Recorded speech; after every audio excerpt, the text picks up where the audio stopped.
4월 25일 날 1억, 5월 31일 날 5억, 6월 1일 날 1억 이런 식으로 이제 기록을 해뒀다는 장부가 발견이 된 거예요. 지금 저희 화면에 나가는 그렇죠. 이제 저 부분이죠. 바로 저 부분입니다. 공소장에 오히려 이재명이라는 이름이 57회나 언급이 됐으니까 이게 이재명 기소장이냐라고 얘기를 할 정도인데 오늘 첫 재판인 만큼 김용 전 부원장도 작심하고 반박을 한 걸로 보이죠.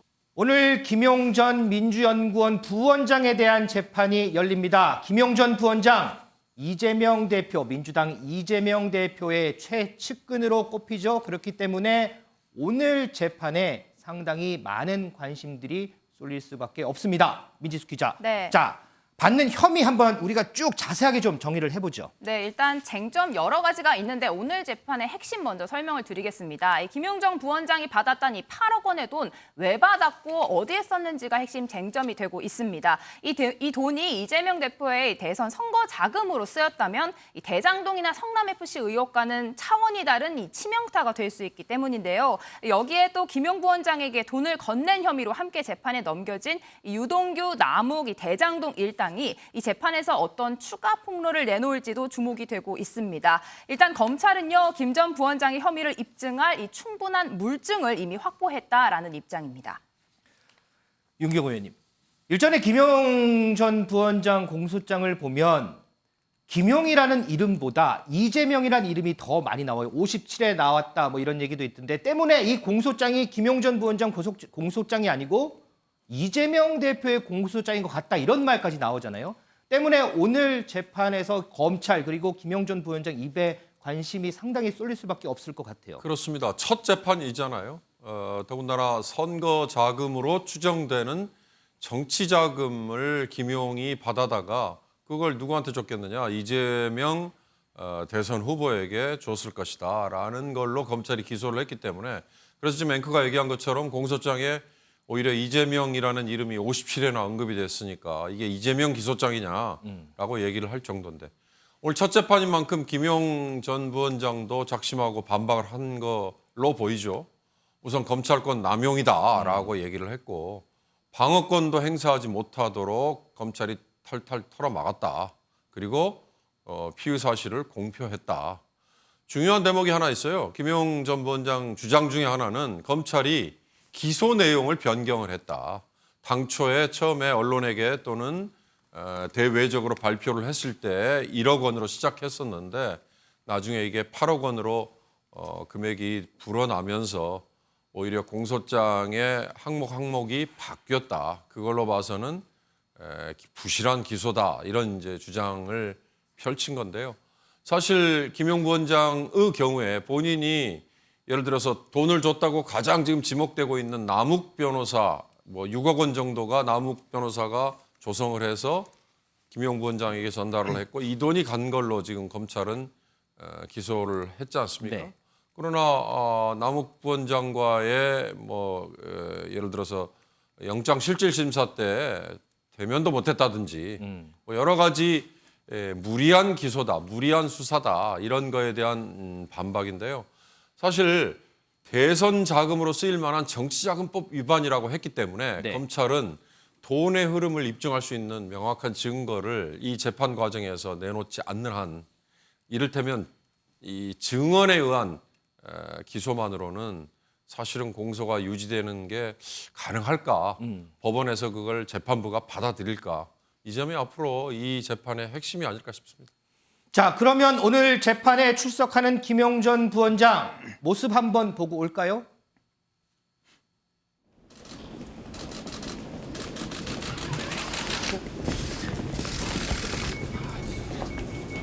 변호사님 골프 리스트로 위장한 문건 작성하신 게 맞으실까요? 그 자금 조성 경위 문건도 작성하신 게 맞으신가요?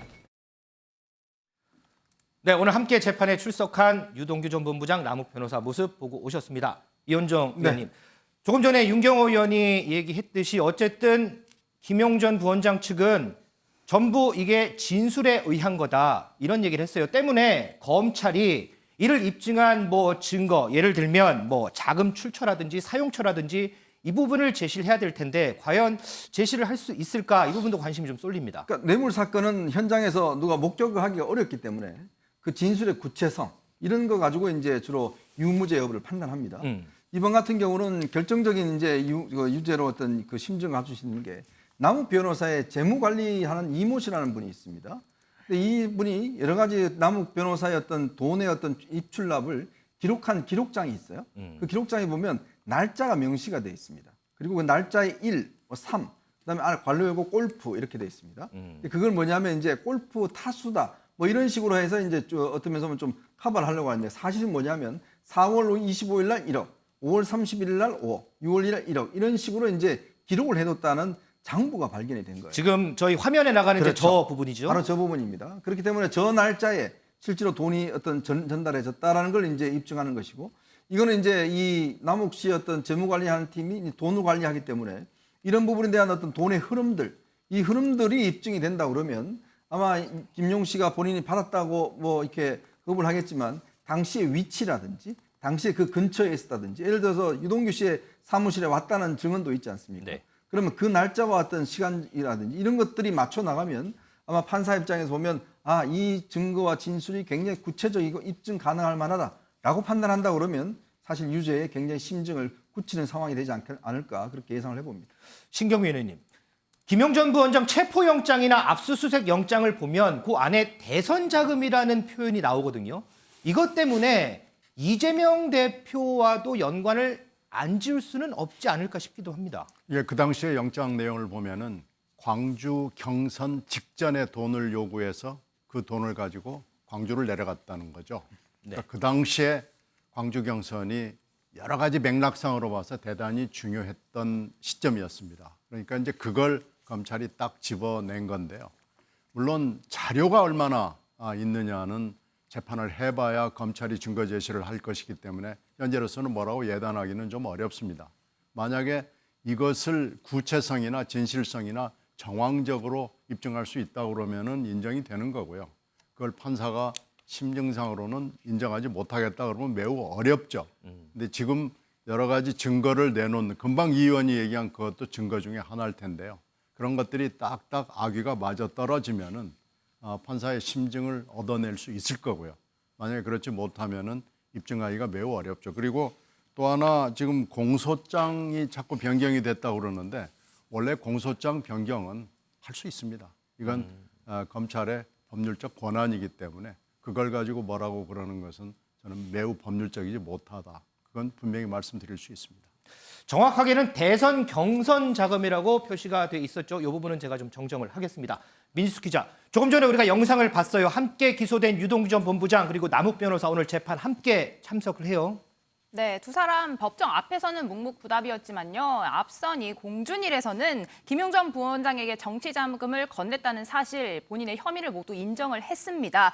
조금 전 이현정 의원님께서 말씀하신 것처럼 앞서 검찰은 이 남욱 변호사의 측근이 김용전 부원장에게 돈을 전달한 시기와 액수를 구체적으로 기록한 메모를 재판부에 제출한 것으로 전해졌습니다. 해당 메모에는 골프라는 제목이 붙어 있는데 이에 대해 남욱 변호사 본인이요, 이 정치 자금이라는 사실을 숨기기 위해서 이런 제목을 붙였다라고 검찰에 진술한 것으로 전해졌습니다.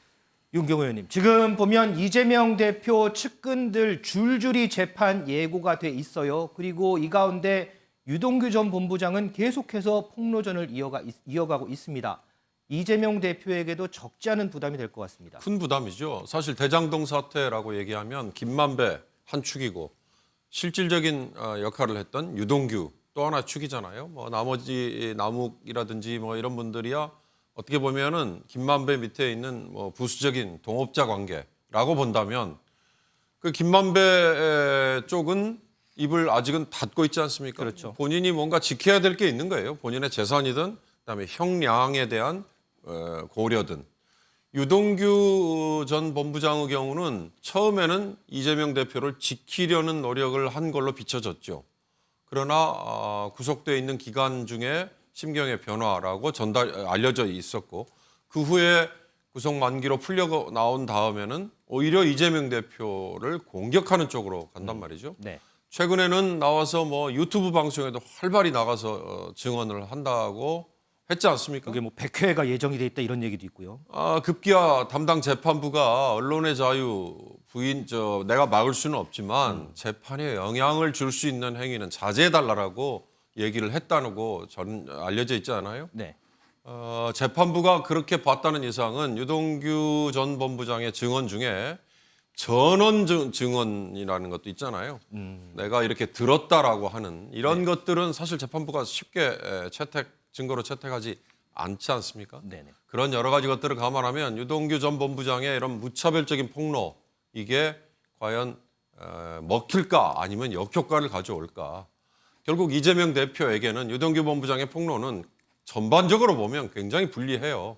그러나 유동규 본부장이 뭔가 의욕이 앞서고 그다음에 뭔가 감정이 앞서서 앞뒤가 잘 맞지 않는 증언을 한다든지 이런 상황도 생길 수 있기 때문에 그런 것들은 오히려 본인에게 불리하게 되지 않을까.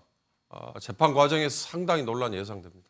이현정 의원님. 그러면 방금 윤경호 의원이 얘기했던 이 부분, 유동규 전 본부장과 관련된 이 부분이 이재명 대표에게는 그나마 보이는 돌파구가 될 수가 있을까요? 글쎄요. 과연 그런 게 이제 지금의 혐의가 이것뿐만 아니라 여러 가지로 지금 넓혀져 있기 때문에 복합적으로 돼 있죠. 네, 그렇죠. 그거를 아마 극복하기는 꽤 어려울 듯이 보입니다. 물론 이 대장동 문제에 대해서는 아마 이제 이번 주는 다음 주 정도에 검찰이 이제 기소를 할 걸로 예상이 되는데요. 네. 이제 그렇다면 아마 본인 입장에서는 지금 본인의 불리한 진술하는 사람이 유동규 본부장뿐만 아니지 않습니까? 남욱 씨도 있고 여러 명도 있고 물론 뭐 김만배 씨나 정진상 씨 아직 입장을 밝히지 않고 있습니다만은 네. 그러나 그 증거를 뚫기는 지금 점점 더 어려워지는 상황이 아닌가라는 생각이 들고 또 이것 이외에도 이제 곧 있을 이제 백현동 문제라든지 정자동 문제라든지 또 쌍방울 문제라든지 뭐 이런 것들이 이제 추가로 이제 기소가 될 경우는 아마 이 쓰나미처럼 당하고는 여러 가지 혐의에 대해서 본인이 어떤 부분 한 부분만 한다 하더라도 굉장히 어려울 거예요. 더군다나 이제 지금 본인이 대표직 관련해서 이제 지금 여러 가지 공격을 많이 받고 있지 않습니까? 네. 그렇다면 이제 앞으로 정진상, 김용, 김만배, 그다음에 이제 이화영 이 사람들의 어떤 입장 변화 이것도 상당히 좀 주목해봐야 될 대목인 것 같습니다.